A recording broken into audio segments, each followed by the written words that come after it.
नमस्कार विद्यार्थी मित्रांनो, तुमचं पुनश्च एकदा आपल्या लाडक्या यूट्यूब चॅनलमध्ये सहर्ष स्वागत आहे. तर आज आपल्याला बघायचं आहे शेकडेवारी. ओके, शेकडेवारीचे या ठिकाणी प्रश्न शॉर्टकट पद्धतीनं आपल्याला बघायचे आहेत. ज्या ठिकाणी स्ट्रिक असते, त्या ठिकाणी मेथड असते, त्या ठिकाणी पद्धत असते, त्या पद्धतीनुसार आपल्याला बघायचे आहेत. आणि परंतु किंतु बाकी पोलीस भरती करणारे जेवढेही विद्यार्थी असतील त्या विद्यार्थ्यासाठी 2027मध्ये येणारे प्रश्न आपल्याला घ्यायचे आहेत. आणि आपण या ठिकाणी प्रश्नपत्रिकाचं स्वरूप घेत असतो. आणि प्रश्नपत्रिकाचं स्वरूप घेत असताना मित्रांनो, ते प्रत्येक जिल्ह्यामध्ये कोणत्या ना कोणत्या जिल्ह्यामध्ये विचारला गेलेला प्रश्न आहे.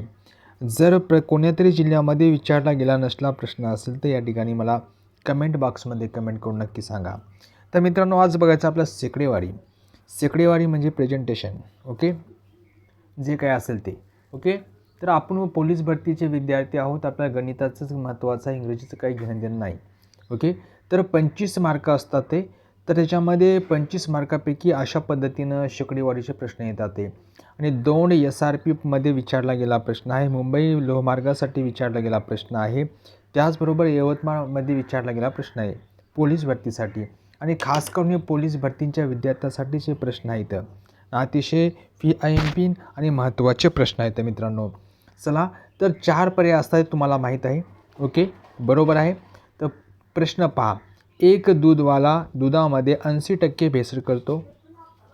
या दूधवाल्याकडून 80 लिटर दूध विकत घेतले असता त्यात किती लिटर दूध मिळेल? इथं भेसळ करतो मित्र. किती टक्के? 80% भेसळ करत असतो. ओके, शॉर्टकट पद्धतीनं शिकायचं, लॉंगकट पद्धतीनं. आता शॉर्टकट पद्धतीनं पाहिलं असतं मित्रांनो, फक्त एवढंच लागतं आपल्याला. ओके, एवढ्यामध्ये प्रश्नांचं आपलं उत्तर येऊन जाते, इतक्यामध्येच. पण लॉंगकट सांगतो मित्रांनो, पहा. तर आपल्याला सुरुवातीला समजून घेणं महत्त्वाचं आहे. आता दुधामध्ये भेसळ, कशामध्ये? दुधामध्ये भेसळ. आता 80% दुधामध्ये भेसळ करतो, बरोबर आहे? लक्षात इथपर्यंत. नंतर पहा, आता याच्यामध्ये 80% दुधामध्ये भेसळ करत असतो, तर निव्वळ दूध किती आहे की नाही? निव्वळ दूध आहे 20 लिटर. 20%. 80% काय करतो? भेसळ करतो. आता निव्वळ दूध किती आहे? 20% आहे. आता या दूधवाल्यापाशी किती दूध आहे? तर 80 दूध आहे. म्हणजे आपण याला असं मानूया, एकूण दूध 80 लिटर आहे. 80% नाही, 80 लिटर आहे, बरोबर आहे. आता इथंशी निव्वळ दुधाचे निव्वळ दूध किती आहे? 80%. 80चे 20%, बरोबर किती? ओके, तर शॉर्टकट पद्धतीनं कसं काढायचं मित्रांनो, पहा. आता काय म्हणते? 80%चे 20%, बरोबर आहे. 80%चे 20, 80चे 20%. टक्के खाली 100 घ्यायचे. हे 2 शून्य कटले, हे 2 शून्य कटले. 8 2 किती? 16. म्हणजे पर्याय क्रमांक या ठिकाणी 3 या प्रश्नांचं योग्य उत्तर आहे. ओके, ते 20 घ्यायचे. अशा पद्धतीने आपला शॉर्टकट मेथडने सोडवायचा आहे. नंतरचा प्रश्न पहा मित्रांनो, हे तुमच्या समोर प्रश्न आहे. दुसरा प्रश्न, 2/5 म्हणजे किती टक्के? बरोबर आहे. 2/5 म्हणजे किती टक्के? आता लक्षात घेण्याचं महत्त्वाचं आहे तशी. ओके, पहा. हा सुद्धा प्रश्न पहिल्या जिल्ह्यात, दुसऱ्या जिल्ह्यात, तिसऱ्या जिल्ह्यात, 4 जिल्ह्यामध्ये विचारलेला प्रश्न आहे. आणि ह्या जिल्ह्यामध्ये सुद्धा, आता तुम्ही ज्या जिल्ह्यामध्ये भरणार आहात मित्रांनो, त्या जिल्ह्यामध्ये सुद्धा हा प्रश्न विचारू शकतो. 2/5चे 100%. किती टक्के? म्हणजे 100%. 5 × 5, 5 2 10, म्हणजे 20 × 2, बरोबर किती टक्के? 40%. अशा पद्धतीने या प्रश्नांचं उत्तर तुम्ही काढू शकता. पर्याय क्रमांक 4 हे प्रश्नांचे योग्य उत्तर आहे. नंतरचा प्रश्न पाहण्यापूर्वी चॅनलला सबस्क्राईब करून घ्या. एका गावामध्ये 4000 पुरुष व 3000 स्त्री आहेत. त्यांच्याकडे एकूण 40 लोक निरक्षर असल्यास साक्षरांची संख्या किती आहे? निरक्षर आणि साक्षर म्हणजे अडाणी आणि शिकलेली आहे, याचा असा आपला गावठी अर्थ होत असतो. आणि हा प्रश्न पुण्यामध्ये विचारला, बुलढाणामध्ये विचारला, सातारामध्ये विचारला, आणि पुन्हा या ठिकाणी बुलढाणामध्ये बघा. बुलढाणामध्ये 2016मध्ये विचारला गेला प्रश्न, तो 2011मध्ये विचारला. म्हणजे 2011 आणि 2016 आणि 2019मध्ये हा प्रश्न विचारला, 2014मध्ये प्रश्न विचारला आणि 2027मध्ये हा प्रश्न टाकू शकतात मित्रांनो. 2027मध्ये हा प्रश्न टाकू शकतात, तर काही सांगता येत नाही. म्हणून आपल्याला या ठिकाणी काय करायचं आहे, प्रश्नाला लक्ष द्यायचं. ओके, एका गावामध्ये किती आहेत, 4000 पुरुष आणि 4000 स्त्रिया आहेत. म्हणजे एकूण लोकसंख्या किती काढतो आधी, एकूण लोकसंख्या, ह्या गावाची एकूण लोकसंख्या 4000 अधिक 3000 बरोबर होते तर 7000. बरोबर आहे, इथपर्यंत आलं. आता इथं निरक्षर किती टक्के आहे, इथं निरक्षर आहे मित्रांनो. निरक्षर म्हणजे इतर अक्षर माहीत नाही, निरक्षर आणि साक्षर. ओके, प्रश्नाचं उत्तर काढण्यासाठी आपला जास्त वेळ लागत नाही, फक्त तुम्हाला समजावं म्हणून मी सांगितलं. निरक्षर आहे 40%, तर साक्षर किती आहे, 60%. ओके, निरक्षर 40% म्हणजे साक्षर 60%. आणि लक्षामध्ये आता काय करायची तशी लक्षात घ्या. आता एकूण लोकसंख्या किती आहे, 7000. बरोबर आहे, 7000चे आपलं काय केलं, साक्षर संख्या किती, साक्षर किती आहे, 60%. 7000चे 60% बरोबर भागिले 100.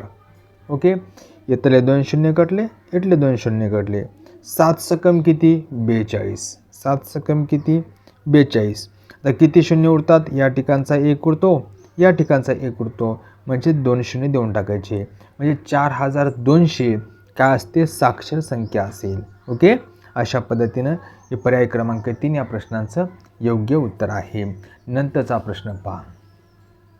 पिंपरी चिंचवडमध्ये विचारला आहे आणि प्रश्न क्रमांक आहे 4 आहे तुमच्या समोर. 825चे 4% बरोबर किती. हे 825चे 4%, जिथं टक्के विचारते तर 100 घ्यायचे. बरोबर किती. आता इथं स्थिती 25 न भागा का 5 न भागा का 4 न भागा, काही हरकत नाही. ओके, तर आपण काय करूया, 5 ने भागूया. इथं 5 आहे, इथं 0 आहे. 5 1 5, 5 2 10, 5 1 5, 5 सक 30. ओके, 5 सक 30, अजून होता 5 5 25, अजून 5 न 5 चौक 20, 5 त्रिक 15, 1 उरतो, 5 त्रिक 15. ओके, 4 1 4 आणि इथं पुन्हा 4 1 4, म्हणजे उरतात किती, फक्त 33. म्हणजे या प्रश्नांचं उत्तर आहे 33. पर्याय क्रमांक 1 या प्रश्नांचं योग्य उत्तर आहे मित्रांनो. पहा मित्रांनो, प्रश्न वाचा. एका परीक्षेत 30% विद्यार्थी गणितात नापास झाले, 20% विद्यार्थी इंग्रजीत नापास झाले, तर 10% विद्यार्थी दोन्ही विषयात नापास झाले. तर 2 विषयात घेतलेल्या या परीक्षेत किती टक्के विद्यार्थी उत्तीर्ण झाले. उत्तीर्ण म्हणजे पास किती टक्के झाले. ओके, आणि हा नागपूरमध्ये, भंडारामध्ये, औरंगाबाद, कारागृहामध्ये, SRP आणि अमरावती. आता मी कोठं कसा प्रश्न विचारलेला आहे मी सांगत नाही मित्रांनो, लक्ष द्या. आता याला शॉर्टकट पद्धतीने सोडवायचा. प्रश्न जरी मोठा असला तर सोडण्याची ट्रिक आपली माझी अशी आहे, तुम्ही पाहू शकता. पहा, 30% काय नापास झाले, 20% नापास झाले आणि दोन्ही विषयात नापास झाले. लक्षामध्ये आता इथे 30% नापास अधिक 20% नापास अधिक, ओके, मायनस. आता 10% विद्यार्थी दोन्ही विषयात, 10% विद्यार्थी दोन्ही विषयामध्ये. ओके, हे काय येतं, नापास. आता दोघांची बेरीज 50, 50मधून 10 गेले, राहिले किती, 40. 40% काय झाले, नापास. शॉर्टकट पद्धतीनं 40% नापास झाले. मग पास किती टक्के असतील हो, पास असतील 60%. 60% असतील मग ते पास असतील. शॉर्टकट पद्धतीनं पर्याय क्रमांक 4 या प्रश्नांचं योग्य उत्तर आहे. लाईक करायला विसरू नका मित्रांनो. ओके, नंतरचा प्रश्न. ओके, पहा.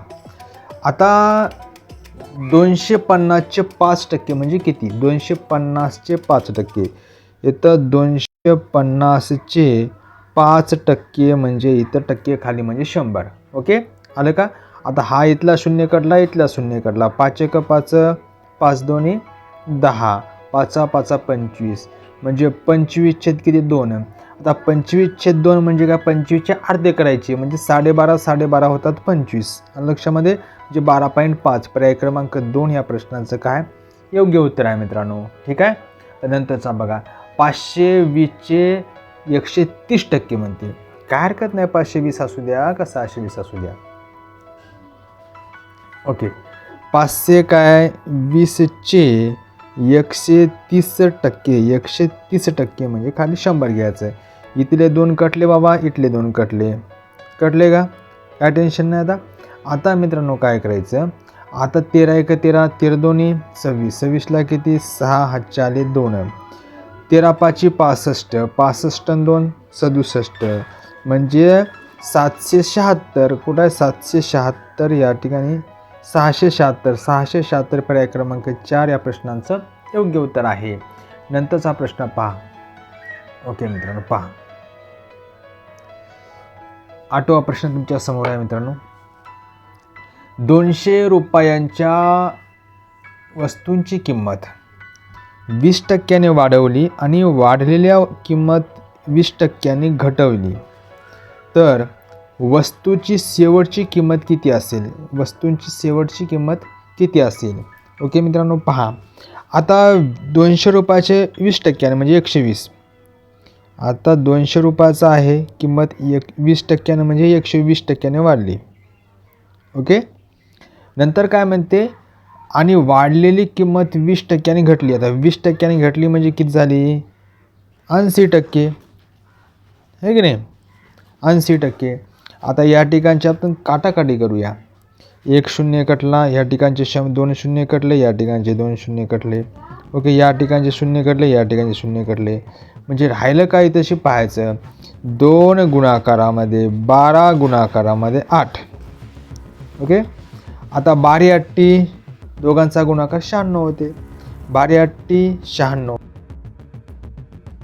गुणिले कोण 2, 96 192.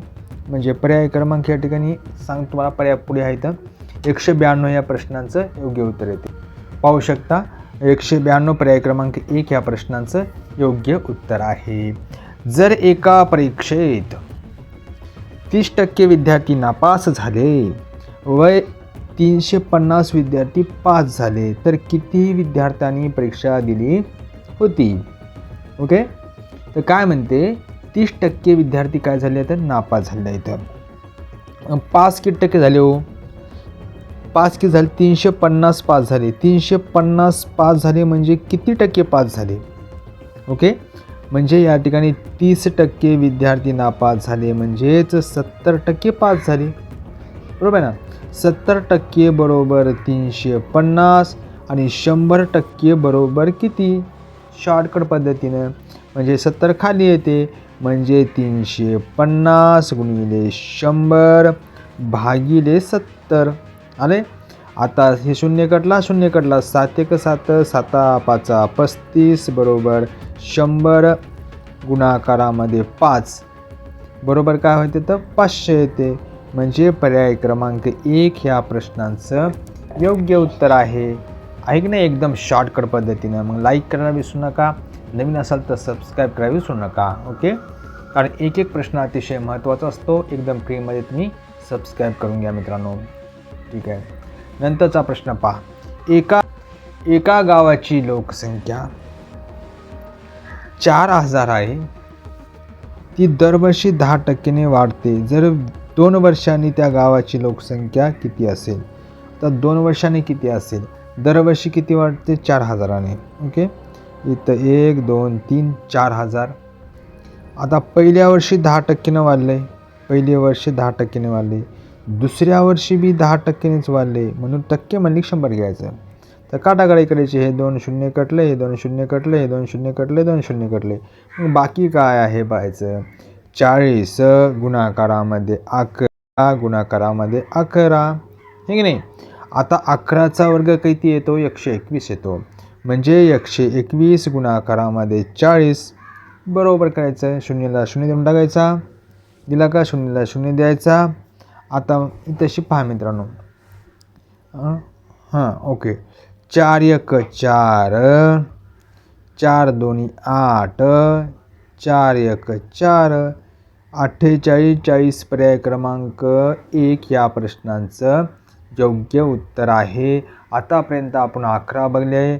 आता 12वा प्रश्न पाहण्यापूर्वी ओके, पाहण्यापूर्वी मित्रांनो, आता हे प्रश्न तुम्हाला 12वा पुन्हा पाहायचा किंवा या प्रश्नांचं योग्य उत्तर कोणतं आहे ते कमेंट बॉक्समध्ये कमेंट करून नक्की सांगायचं आहे. लक्षामध्ये?